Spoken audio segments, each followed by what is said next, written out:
First and foremost, want to start off by thanking everyone at Autzen who made Saturday night just a great night, great atmosphere. Certainly everyone there I know had a good time, and our players, our prospects, certainly they love that. They love the atmosphere, and they can't stop talking about it. So hope to have another great showing tonight, or I'm sorry, not tonight, Saturday.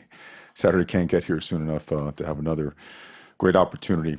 For us, just watching the game itself, some good stuff. Obviously, there were explosive plays on both sides of the ball. Took advantage of turnovers. Special teams play continues to improve, minus the one fumble that we have. The ball skipped off our one player, so it should be something that we're better at in communication. And at the same time, saw a lot of guys play with lots of room to improvement. I think what we gathered from the tape, sure, we're getting better, but we still haven't seen our best football. We still haven't seen our best performance. So quickly, our sights set on Montana. I'll get to schematically and personnel-wise, all the things about them. From terms of our roster, a couple of things. From an injury standpoint, Jawan, we think is 50-50, still coming around. It's a soft tissue thing, so we expect progress, and it's going to be close. I mean, I think now we're kind of coming towards this thing could actually be a go. Andrew Johnson did not play. He tweaked a hamstring a little bit on Friday, but he should be good to go. Cam is still day to day. I know everyone's excited about Micah's tweet. Micah still, he's pretty ambitious. He's still got to wait a little bit, but he is getting better. We hope to have him with us in a few weeks practicing again. Also, for us, on the kicker standpoint, Adam Stack will transfer from the program, okay, and to find an opportunity, a better opportunity for himself somewhere else, and we certainly respect that and will help him in any way that we can. That being said, all focus is on Montana. Couple things on them which I think are really important to note. Number one, just starting with their offense, think that their quarterback is really a special player. He's a runner, he's a thrower. He's the heart and soul of their team, very tough. He'll throw his body around. There's no hesitation in his game whatsoever. The ball's out quick and it's accurate. I think he's a special player. He's complemented by some really special wide receivers. In fact, their slot, I think, has the opportunity to break the all-time receptions record this season. He's on pace to do so, but very explosive at the slot position and very long, athletic, and fast outside. And they do a great job just mixing up what they do from a tempo standpoint. They'll get 11 personnel and run some spread tempo stuff, and then jump into 21, 22 personnel, do some more pro-style concepts both in the run game, the pass game, play action as well, and do a lot of shifts and motions, try to get you off of your scheme and try to catch you one or two gaps short and try to expose you defensively. Their offensive line, I love watching them play because they play with toughness. I believe overall they have 10 starters back, but 13 guys on their offense have started at least a game or two for them the previous season. I don't think their tight ends get enough credit. I know Colin Bingham, just watching him, 88, watched him a lot just because he's so physical, and he sets the point whether they're running power, outside zone, inside zone. And they use 2 and 3 tight ends at a time, so that's a little bit on their offense, but obviously real explosive offense. They've scored a lot of points. Defensively, a very different challenge that we've had. I know it's we faced a 3-down front this past week. This one's a little bit different. They're in that 3-down front probably 70% of the time, and then 30% of the time they're in a 4-down front.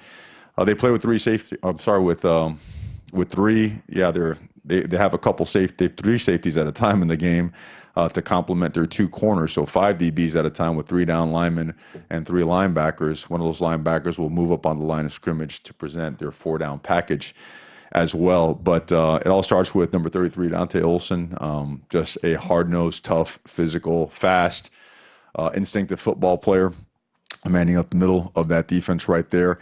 And you're looking at getting some type of stunt up front, whether it be a TE, an EN, meaning truly the end and the nose, stunning on first and second down, not third down, on first and second down, to present a lot of fit issues for the offense, blocking scheme issues.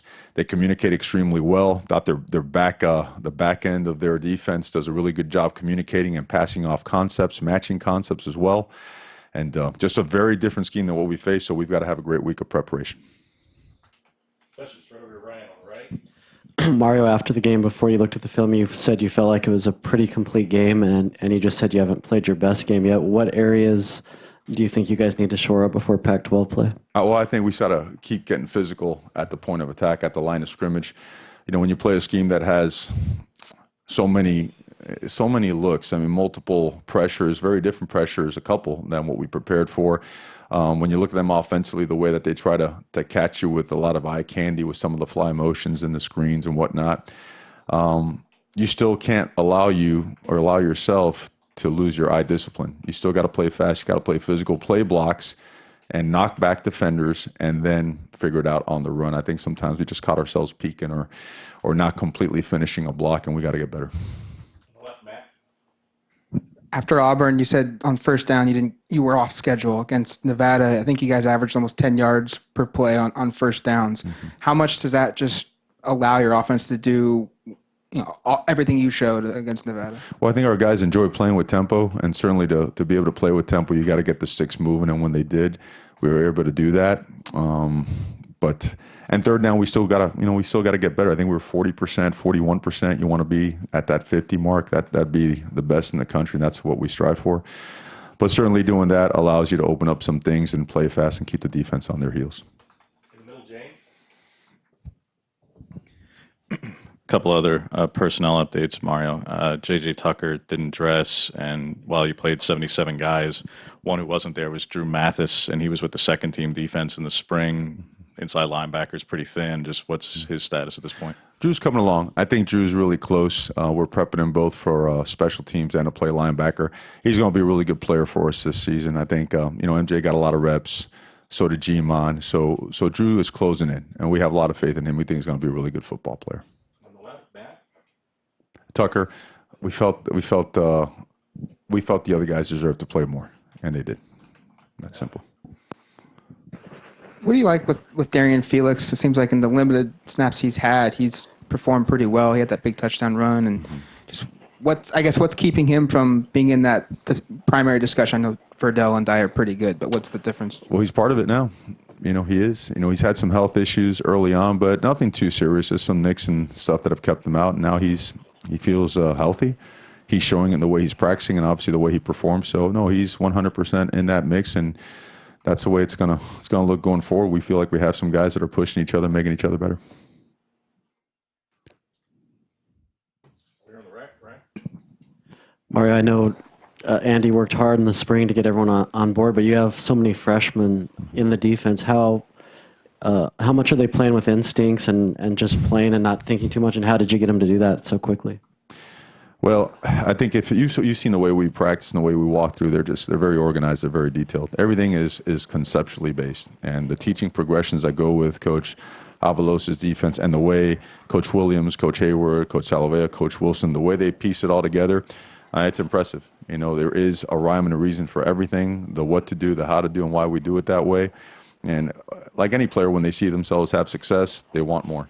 And I think you'll see the building littered today with players coming in to try to get extra film time to prepare because they feel themselves getting better, and we expect them to get better. All right, Jerry. Yeah, Coach, you talked about Montana mixing things up on offense, going pro style. I assume you mean under center there, maybe? Anyway, my question is with the 6'6", 240-pound quarterback in short yardage, have you worked on Herbert sneaking or going under center or just that whole concept of mixing that up in your offense? In terms of putting our quarterback under center? Yeah. Haven't done much of it. Is there a reason why? Just haven't done much of it. We're on the left, Matt. I think it's pretty impressive how your guys tackle in space. How well have they done that in 2 games? It doesn't seem like there's been a lot of missed tackles through 2 weeks. Well, our guys actually think they could get a lot better. We work tackling drills on a daily basis. Everything from closing in on the ball carrier, closing in on quarterbacks, eating up grass, making sure that from a technical standpoint that we're open hip where we need to be and closing it where it needs to be as well, and making sure that, we've really emphasized rugby tackling as well, making sure that we're wrapping up well, that we call killing the engine, making sure we're running our feet through contact, which we still got to get better at, but it's a point of emphasis, and it's good to see that we're getting some good results.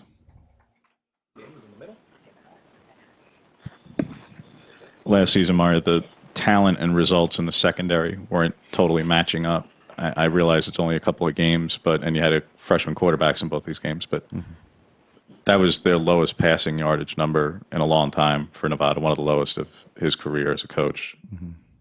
are you starting to see the results and matching up with talent more in the secondary, not just from corners, but universally, because you're putting Javon in the slot at times, so it's everybody.